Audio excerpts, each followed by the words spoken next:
Well, hello everybody. Welcome back. So, I'm sorry for being gone for all the little viewers I have, but there's been a lot of changes. I've got a new mic. My PC was broken, so I had to get a new power source, and I think it fixed the color issue that I had. It looks way better. I got a nice chair. And life is good. I got COVID. I got COVID over a few times that I was gone. But the mic sounds good. Today's game, I was surfing stream. I think it's like Dagon. I didn't read the info about it. But I love my psychological horror games. Dagon is a faithful, interactive adaptation of H.P. Lovecraft's work focused on story and atmosphere. You will not find difficult choices, action sequences, or inventory management here, and movement is limited to progressing through locations along with the plot. I am writing this under an appreciable mental strain, since by tonight I shall be no more. During the game, you will encounter interactive elements. Some of them will allow you to continue your journey. Others reveal interesting facts about the original short story, its historical background, and the author. Some of the trivia is hidden in order to find these secret. Why do I mess that? Secrets. Focus your eyes and look for the elder sign. Is it showing me how to zoom in and stuff? Oh. I don't know. I gotta. Is it a click paste? Penniless, and at the end of my supply of the drug which alone makes life endurable, I can bear the torture no longer, and shall cast myself from this garret window into the squalid street below. Do not think from my slavery to morphine that I am a weakling or a degenerate. When you have read these hastily scrawled pages, you may guess, though never fully realize, why it is that I must have forgetfulness or death.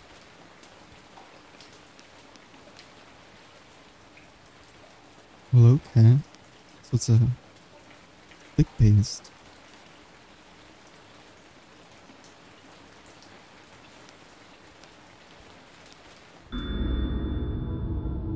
Morphine.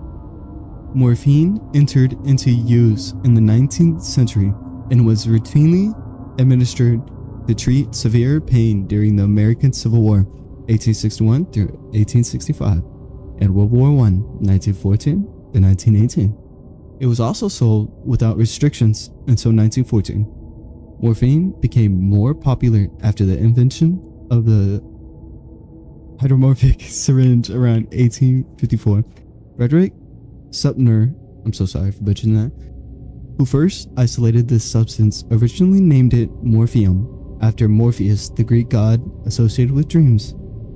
At the time when Dagon was published, morphine abuse, known as soldier's disease, already posed a big problem in the United States. I'm so sorry for, I could hear me like breaking the mic when I talk. You can read the discovered trivia immediately or go back to them later. In the main menu, turn off displaying trivia if you find that the feature distracts you from the story. This can be changed anytime in the options. Is this a trivia game? Wait. I didn't read that right.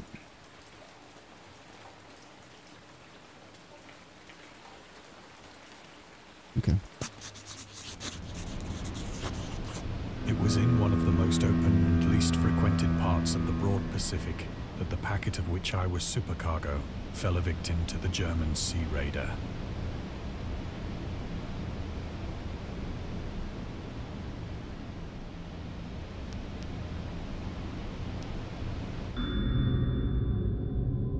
Lovecraft and the Great War. Dagon was written around a month after the United States entered World War I. Lovecraft was actively interested in its course.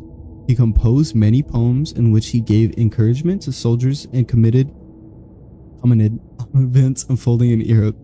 He tried to enlist in the army, which he mentions in one of the letters to Reinhard Kleiner.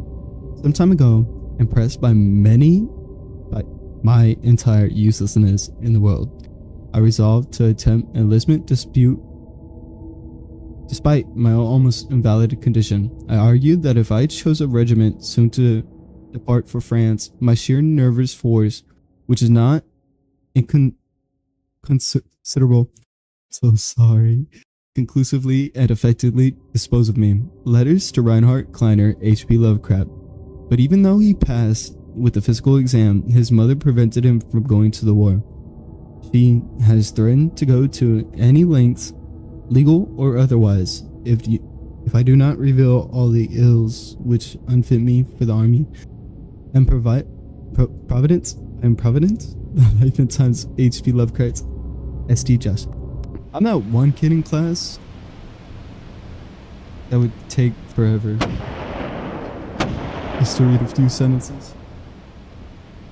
The Great War was then at its very beginning, and the ocean forces of the Hun had not completely sunk to their later degradation.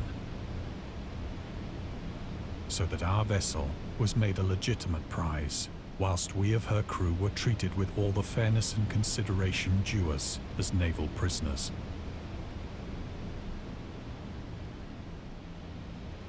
This is pretty.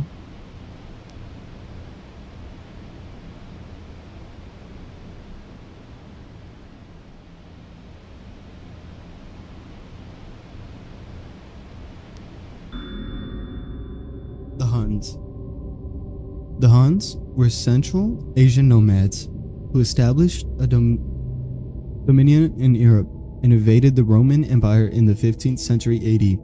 They were known as brutal, deadly warriors and masters of quick raids who also developed powerful composite bows, lassos, and early siege weapons.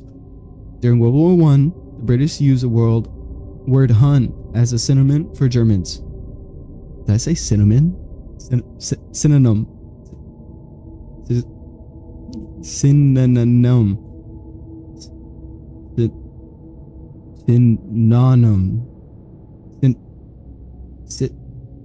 Synonym. It's fine. Terms originated when the German Empire Wilhelm II gave a speech to his troops on 27th July 109. Before they embarked to China. Should you encounter the enemy, he will be defeated. No quarters will be given. Prisoners will not be taken. However, fall into your hands is forfeit. Whoever falls into your hands is forfeit.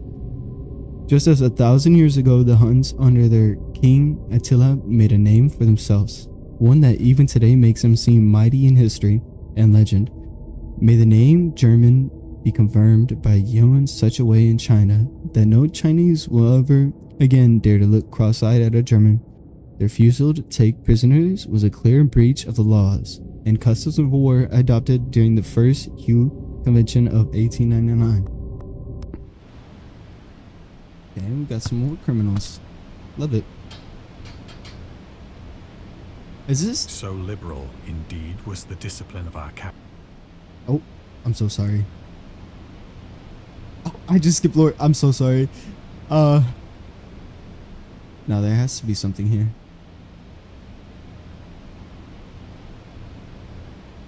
Gotta do the little lifeguard thing. Here we go.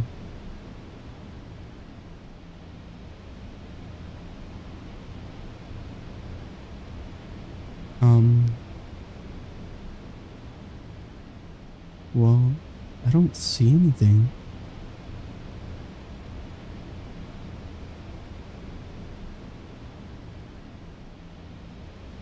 Maybe there's like a button I'm forgetting? Maybe there's like a star constellation that represents like a branch or something? I think you can hear my clicking.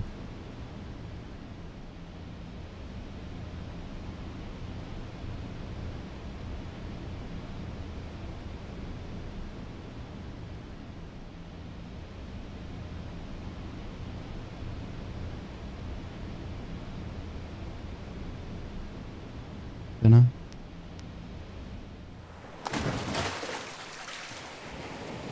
When I finally found myself adrift and free, I had but little idea of my surroundings.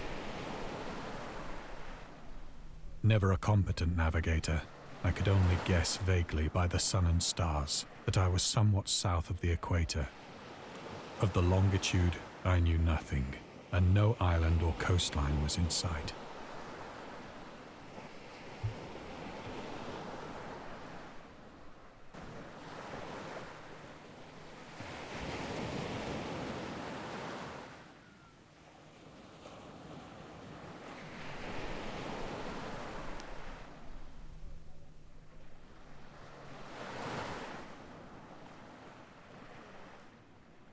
Also, this is like the first time I'm recording like this,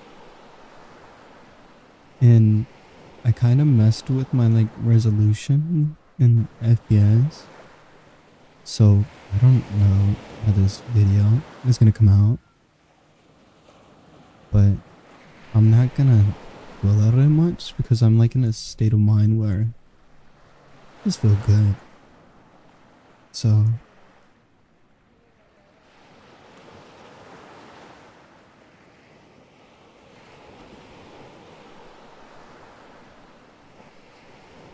I think I missed something. That's okay. The weather kept fair, and for uncounted days I drifted aimlessly beneath the scorching sun, waiting either for some passing ship or to be cast on the shores of some habitable land.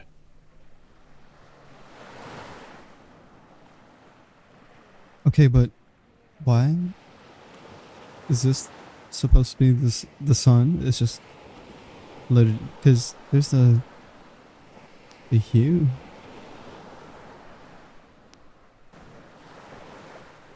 Oh, look.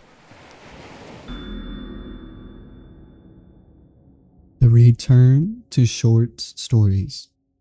Dagon was written in July 1970 and first published in 1919 in The Vagrant, an amateur magazine focused on the supernatural. The story is the first of his stories that introduced an element from the Cthulhu mythos. Dagon itself, a pagan cult worshipping Dagon, later appears in the shadow over Innsmouth, one of Lovecraft's most popular works. 1917 is also the year when he wrote The Tomb, a story about Jarvis Dudley, a daydreamer who discovers a mysterious mausoleum in the woods by his house and becomes obsessed with it.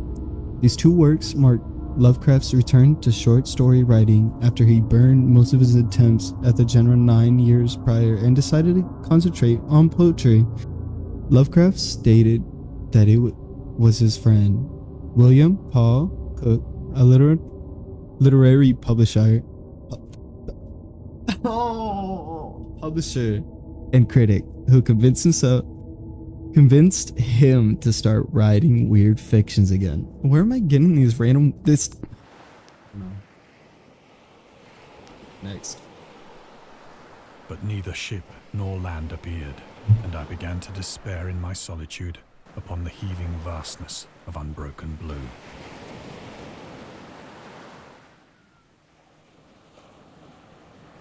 The change happened whilst I slept.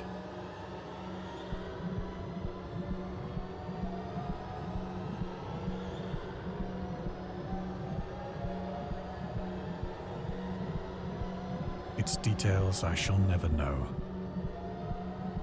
for my slumber, though troubled and dream-infested, was continuous.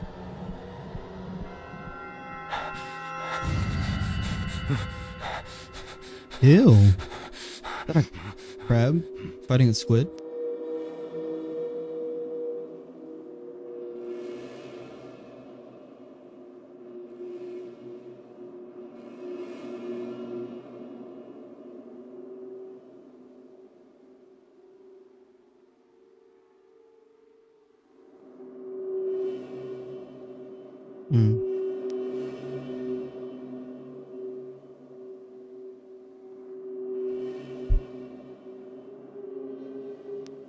When at last I awoke, It was to discover myself half sucked into a slimy expanse of hellish black mire, which extended about me in monotonous undulations as far as I could see, and in which my boat lay grounded some distance away.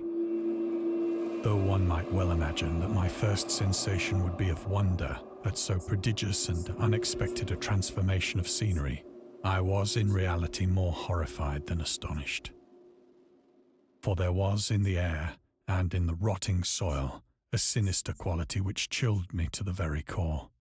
The region was putrid with the carcasses of decaying fish and of other less describable things which I saw protruding from the nasty mud of the unending plain.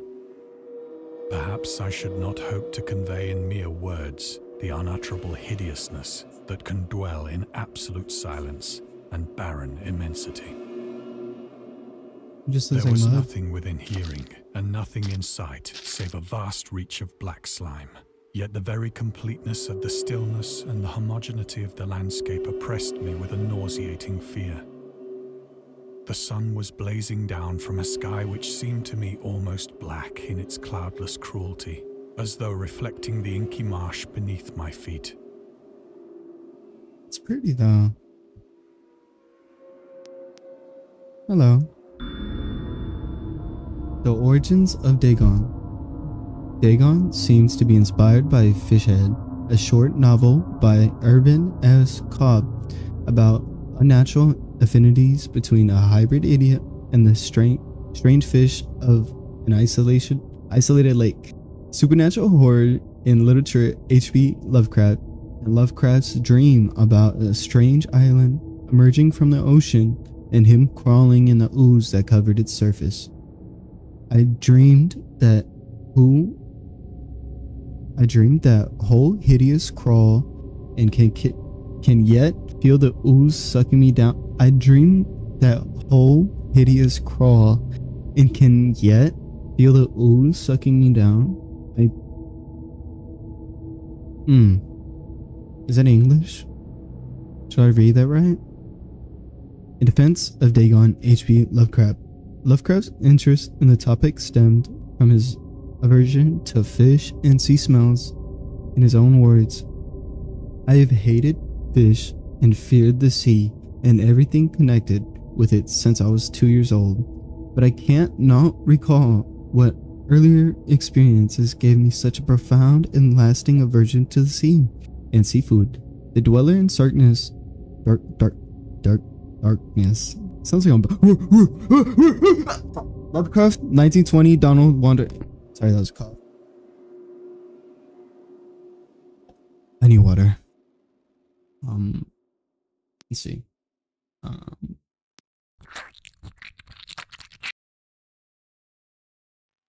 As I crawled into the stranded boat, I realized that only one theory could explain my position.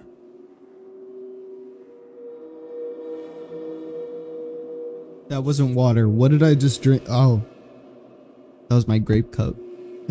Through some unprecedented volcanic upheaval, a portion of the ocean floor must have been thrown to the surface, exposing regions for which innumerable millions of years had lain hidden under unfathomable watery depths.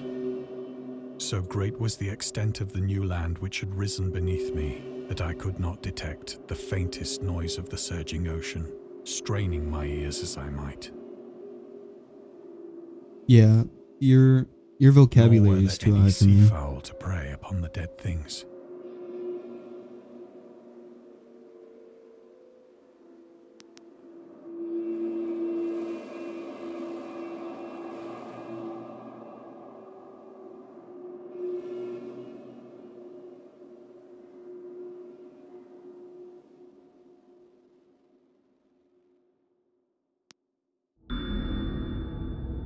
The mystery of volcanic islands. Volcanic eruptions sometimes result in the creation of islands. Most of them are transient and erode after some time, but some prove permanent. The floating pumice rock created when superheated pressurized rock is ejected from a volcano will move across long distances and transport barnacles and macroalgae that cling to it. In 2001, rafts of pumas created during the eruption of a volcano near Tonga, Polynesia, eventually reached Australia. Is this? For several hours I sat thinking or brooding in the boat, which lay upon its side and afforded a slight shade as the sun moved across the heavens. As the day progressed, the ground lost some of its stickiness and seemed likely to dry sufficiently for traveling purposes in a short time. That night I slept but little, and the next day I made for myself a pack containing food and water, preparatory to an overland journey in search of the vanished sea and possible rescue. Oh shoot, I thought I remembered that I finished the Amnesia collection, but I deleted all the recordings, so I think I'm gonna have to redo that. On the third morning, I found the soil dry enough to walk upon with ease. That the last odor of one? the fish was maddening, but I was too much concerned with graver things to mind so slight an evil, and set out boldly for an unknown goal. The game is long though, so I don't know if I'm gonna finish up that series, because would it be genuine if I recorded again? Would I have fun doing that? That's the question.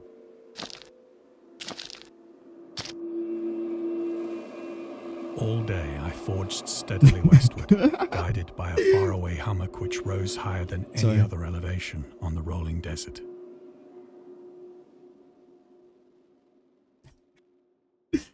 Yeah.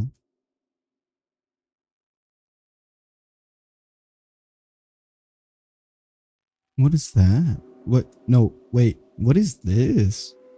In fact.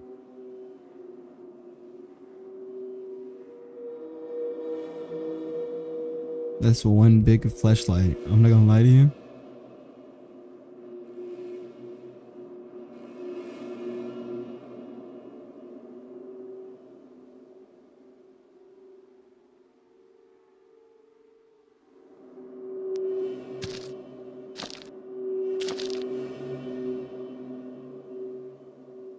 Hello there, buddy. You're not gonna say anything this time? It's just...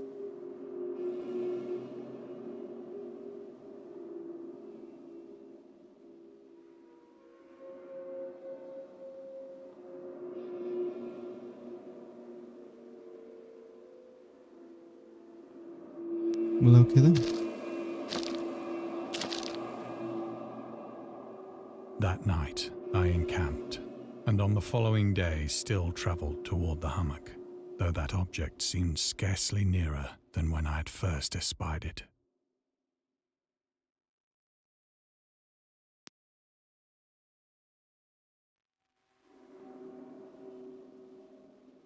Is that the game audio cutting like that? Or is that my headset?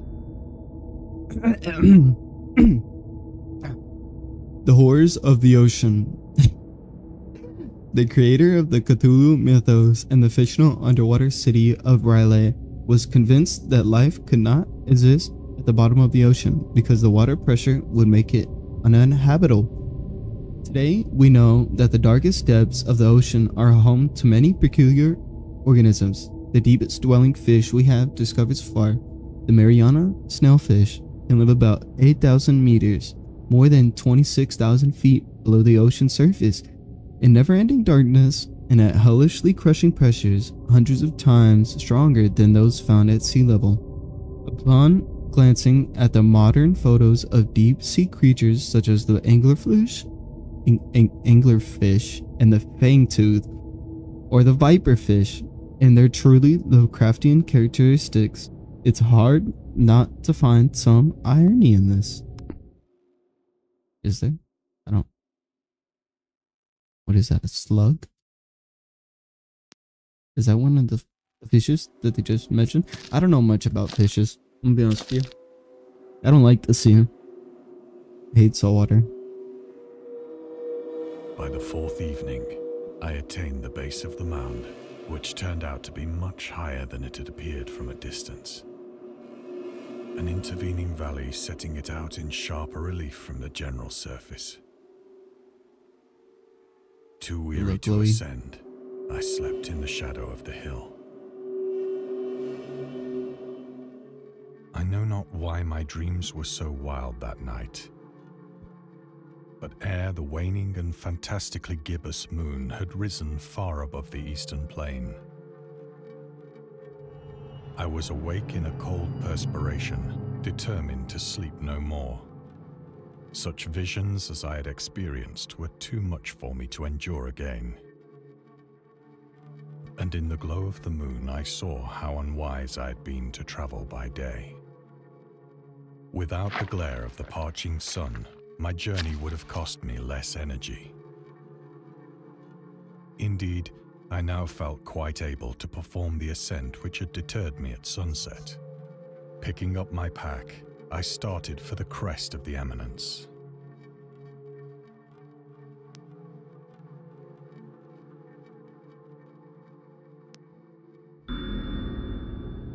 The loner felt.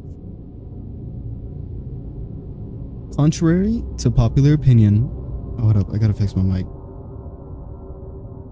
Lovecraft was not an ever-frowning, eccentric, grumpy loner. He considered himself to be a person who appreciated humor. Moreover, he would often meet with friends in his apartment or at various cafes in Brooklyn and Manhattan. At times, his social life was so intense his work would suffer for months. There was a point when he finally decided he needed to put an end to daily meetings and loitering in New York cafeterias and resorted to hiding out home and reading with the main room light turned off. Pretending he wasn't there whenever a friend knocked on his door, he also had another method of deterring his guests, which involved greeting them in a bathrobe. I don't know, like nowadays, your friends would probably want to come in more than ever. With an unmade bed visible in the background and piles of paper scattered across the floor. Sounds like a fun time. I have said that the unbroken monotony of the rolling plain was a source of vague horror to me. But I think my horror was greater when I gained the summit of the mound and looked down the other side into an immeasurable pit or canyon, whose black recesses the moon had not yet soared high enough to illumine. I felt myself on the edge of the world, peering over the rim into a fathomless chaos of eternal night. Through my terror ran curious reminiscences of Paradise Lost, and of Satan's hideous climb through the unfashioned realms of darkness. As the moon climbed higher in the sky, I began to see that the slopes of the valley were not quite so perpendicular as I had imagined.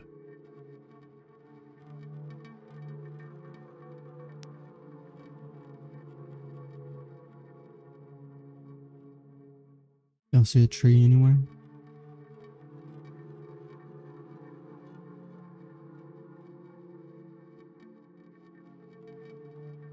No. Ledges and outcroppings of rock afforded fairly easy footholds for a descent, whilst after a drop of only a few hundred feet, the declivity became very gradual.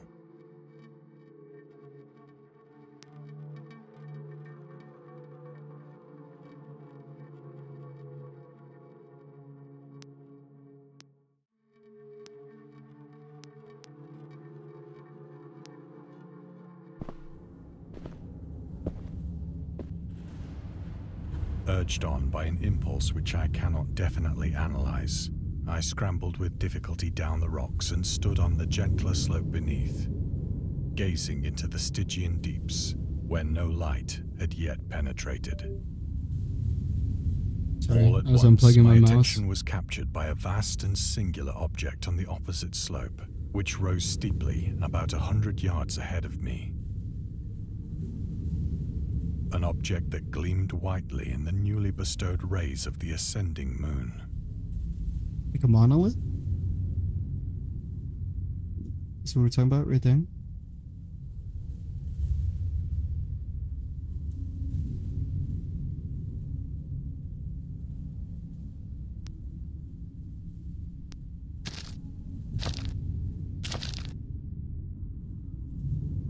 That it was merely a gigantic piece of stone, I soon assured myself. But I was conscious of a distinct impression that its contour and position were not altogether the work of nature. A closer scrutiny filled me with sensations I cannot express.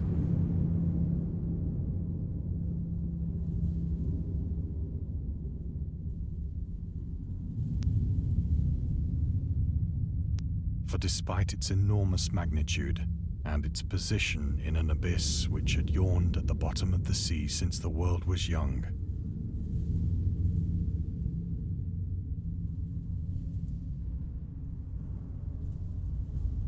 I perceived beyond a doubt that the strange object was a well-shaped monolith. Ah, I got it. You see, I'm smart. Whose massive bulk had known the workmanship and perhaps the worship of living and thinking creatures.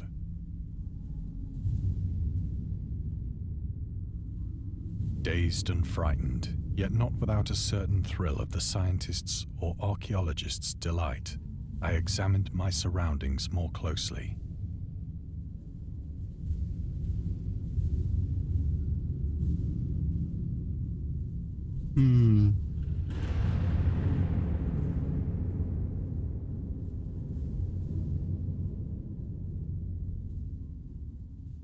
Why are we examining more closely? Do you want me to see something?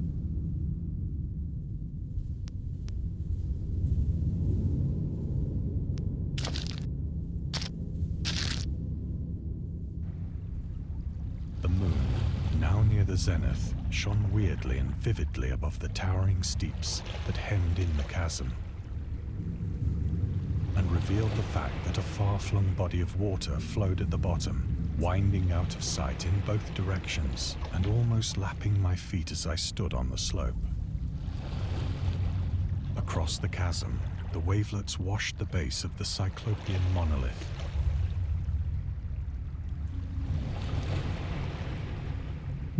Yes.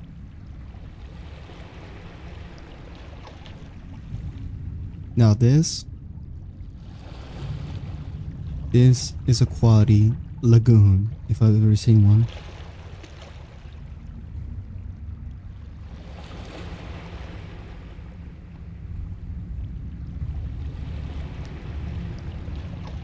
The writing was in a system of hieroglyphics. How do we get up here? Wait, how do we get up here, yo? What? I'd ever seen in books, consisting for the most part of conventionalized aquatic symbols such as fishes, eels, octopi, crustaceans, mollusks, whales, and the like. So now we're just levitating now? Several characters obviously represented marine things which are unknown to the modern world. Makes sense. But whose decomposing forms I had observed on the ocean-risen plain. It was the pictorial carving, however, that did most to hold me spellbound.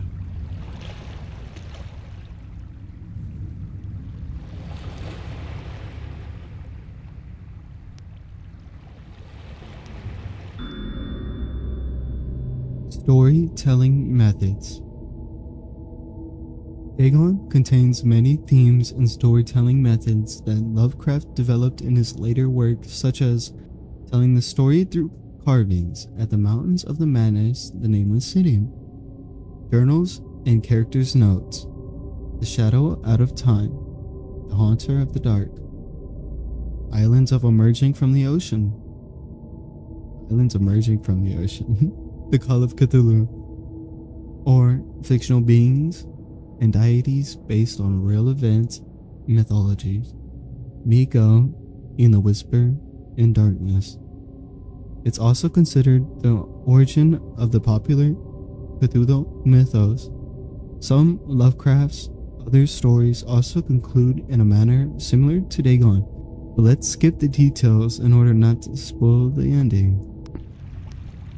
Plainly visible across the intervening water, on account of their enormous size, were an array of bas-reliefs whose subjects would have excited the envy of a doré.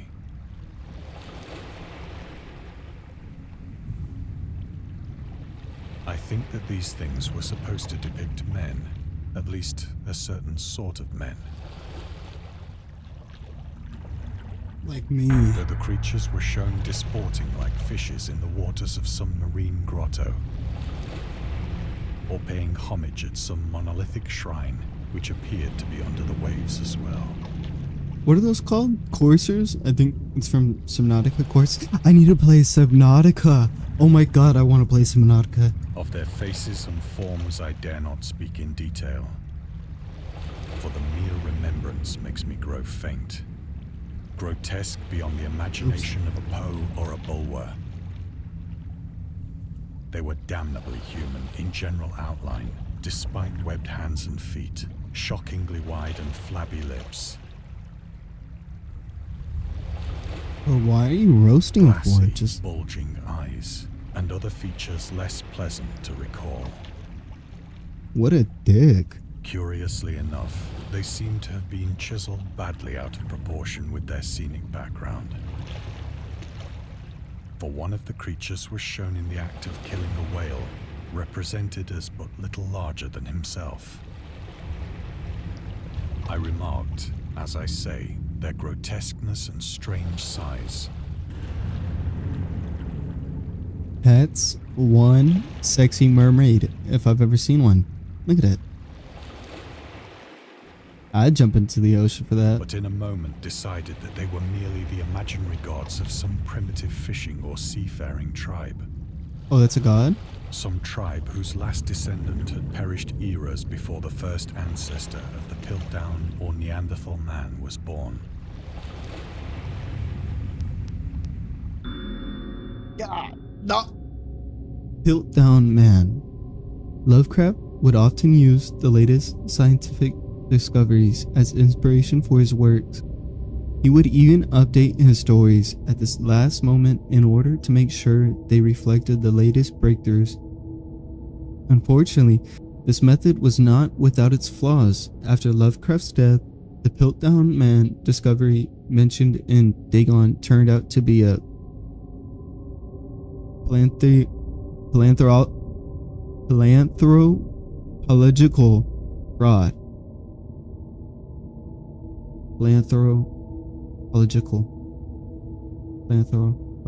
In 1912, Charles Dawson, an amateur archaeologist, announced that he had discovered the missing link between ape and man. The fossilized remains of a previous unknown early human. Years later, they turned out to be a forgery, but by that point, the fraud had already managed to negatively affect the early research on human evolution. In the year when the discovery took place, the majority of the scientific community believed Dawson indeed found the missing link. In 1953, Time magazine published evidence provoking that Dawson was a con man. It turned out that the fossils of the previous unknown early human consisted of a human skull, the jaw of an orangutan, and chimpanzee teeth. Oh, I see. Awestruck at this unexpected glimpse into a past beyond the conception of the most daring anthropologist, I stood musing whilst the moon cast queer reflections on the silent channel before me. Then, suddenly, I saw it. Saw what? With only a slight churning to mark its rise to the surface, the thing slid into view above the dark waters. Polyphemus-like and loathsome, it darted like a stupendous monster of nightmares to the monolith. Why are you breathing so loud? About which it flung its gigantic scaly arms, the while it bowed its hideous head and gave vent to certain measured sounds.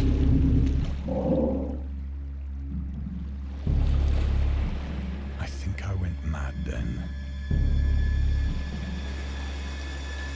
Of my frantic ascent of the sloping cliff, and of my delirious journey back to the stranded boat, I remember little.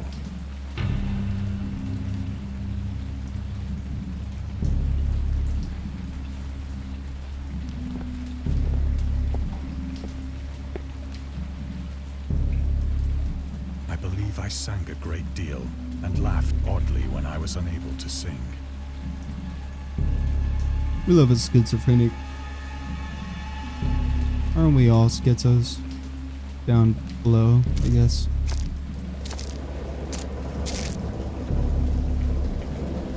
I have indistinct recollections of a great storm sometime after I reached the boat.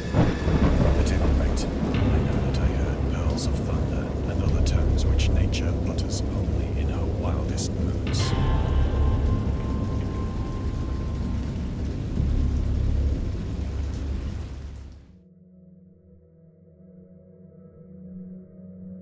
When I came out of the shadows, I was in a San Francisco hospital. Oh.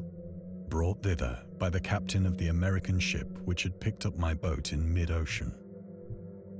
In my delirium, I had said much, but found that my words had been given scant attention. Of any land upheaval in the Pacific, my rescuers knew nothing. Nor did I deem it necessary to insist upon a thing which I knew they could not believe. Probably the smartest. Make sure you mask.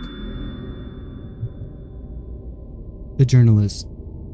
Lovecraft was a prominent figure in the world of amateur journalism.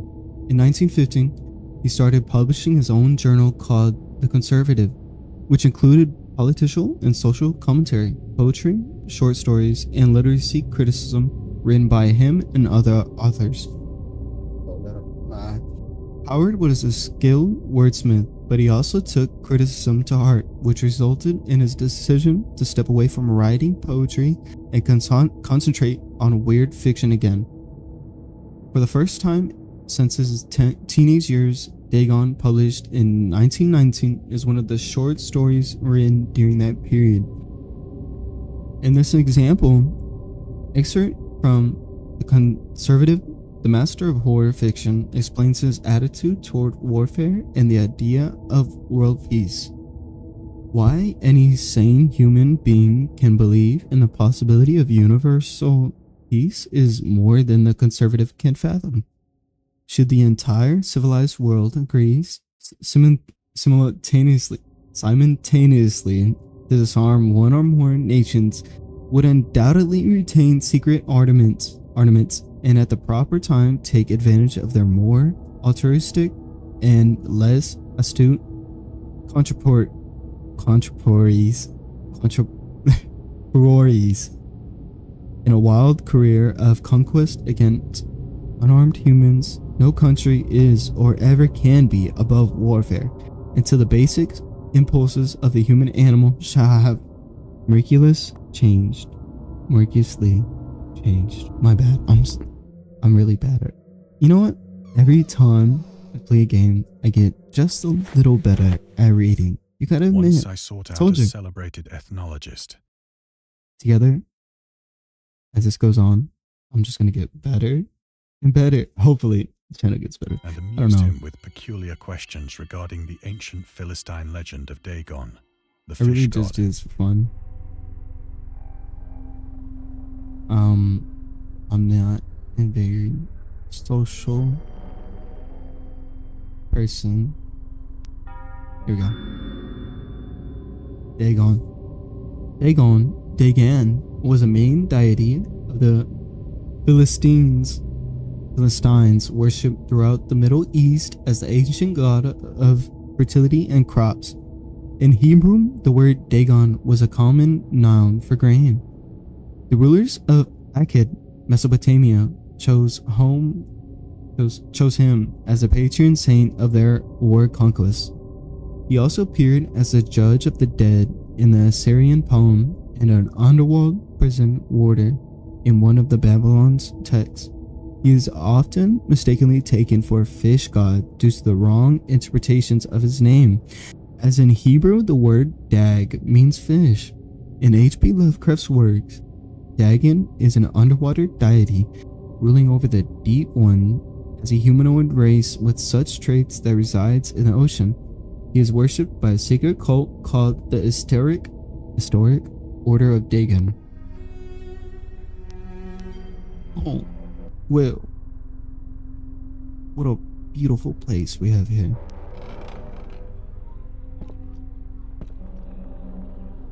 But soon perceiving that he was hopelessly conventional, I did not press my inquiries. The Necronomicon.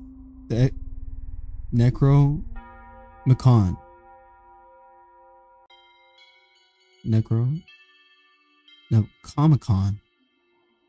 Comic-Con? Necros, Comic-Con. Oh, my bad, I didn't push it. August Derleth and the Cthulhu Mythos. Hold up, I feel a burp coming up. Is it coming? That was a little baby one. August Derleth was an American writer and anthologist. He also befriended Lovecraft and published many of his works through his company Arkham House. Although he greatly contributed to the popularization of the author's work after his death, he's surrounded by numerous controversies. One of his most questionable decisions involved introducing the good versus evil doctrine. Derleth was a devout Catholic to the Cthulhu mythos, which contrasted with Lovecraft's view of the world and his approach to cosmic horror. As a result, the author's works were often misunderstood and misrepresented. I don't know why I couldn't say that. That's like, in today's culture, it is also worth noting that Lovecraft was never really interested in creating a mythology, and the term Cthulhu mythos was confined by Derleth after the author left the mortal plane. To be honest, I know this is a very unpopular opinion, but I am agnostic. And I kind of do believe, like, any religion can be religion, as long as you know, have backing for it, I guess you were saying. I will say that most of the stories of some religions are kind of, It is at night, especially when the moon is gibbous and waning, that I see the thing. I tried morphine, but the drug has given only transient surcease and has drawn me into its clutches as a hopeless slave. So now I am to end it all, having written a full account for the information or the contemptuous amusement of my fellow men. what was I gonna say? Oh, most religions have plagiarism in them, okay? If you think about it, some of them sound exactly the same with some of the same characters. That's all I'm gonna say. Unpopular opinion. Hang me, burn me. It's okay. I mean, I still believe in everyone's God, you know? Perfect. Lovecraft on tobacco and alcohol. Lovecraft hated tobacco, even though he used to smoke when he was 12. In order to look and feel like an adult, in his correspondence with friend Reinhard Kleiner, he claims that he quit as soon as he started wearing long pants. What does that have to do with? He also had a very strong opinion about alcohol, as evidenced by his letter to Zelia Brown dated 13th of February 1928. As for the matter of drinking, I have never tasted intoxicating liquor, and never intended to having a strong aesthetic disgust as at anything which Oh, why are you a hater for it? I love drinking sometimes. Which blunts are worsens the delicate nature of equopes of the evolved human intellect and imagination. God, this guy's smart. Drinking excited my personal repugnance, hence I don't drink. Let the herd do what they will. I am rather in favors of prohibiting the prohibition of any one antisocial force as well as of any other. Source: The Spirit of His Vision. Lovecraft Letters to Zelia Brown. Reed Bishop, H.P. Lovecraft, Sean Branney, and Andrew Lemons, S.T. Joshi. Go see?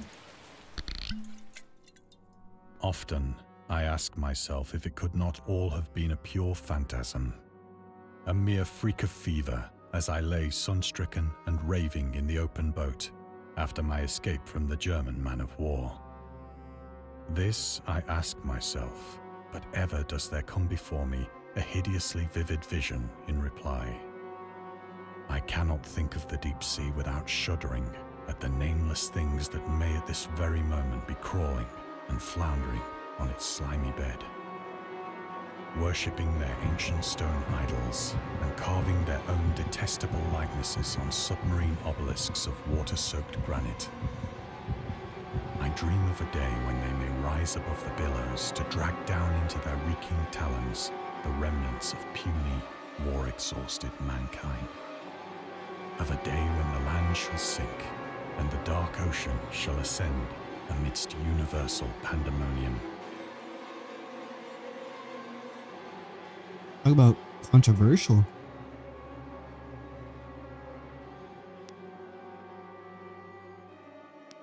Is that the Lady of Liberty?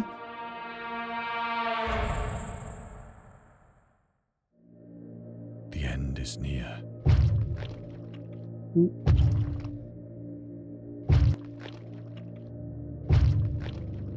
I hear a noise at the door, as of some immense slippery body lumbering against it. We can take it. Oh, you want to open it? Oh, you're fucking batshit crazy. You morphine addict? Fuck it. Let's do it. Go ahead. It shall not find me.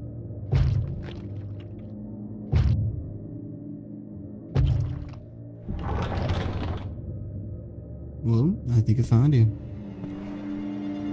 God, that hand! What about that? The window! The window! Oh no! Ninja Turtles! What happens if I stay here?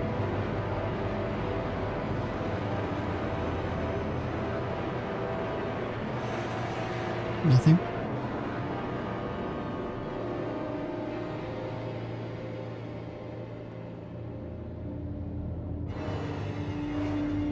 I'm looking for secrets.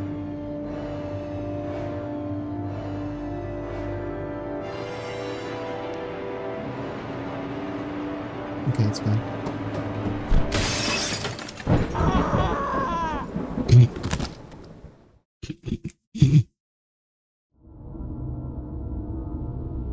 Oh, thank you for playing. We hope you enjoyed immersing yourself in our little pool of cosmic horror. We would appreciate it if you took a moment to rate Dagon and check out our other games and DLCs. Oh, well, that's the end of it. Again, I'm gonna try to maybe record a bunch of videos and just upload them. Oh. And scary stories have been accompanying men for centuries. They have many faces and forms. But what is their purpose? Why do we enjoy being afraid so much? During our therapy, Adrenaline, I'll try right? to explore.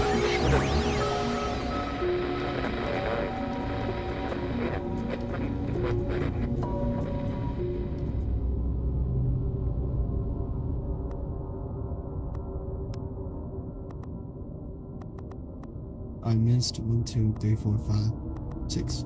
That's okay. Oh no, I missed a whole lot. Wait, no. I don't know. As I said, I'll try uploading more. I'm gonna check this recording because again, I'm doing things a little different this time around. Yeah, it looks good though. The color's good.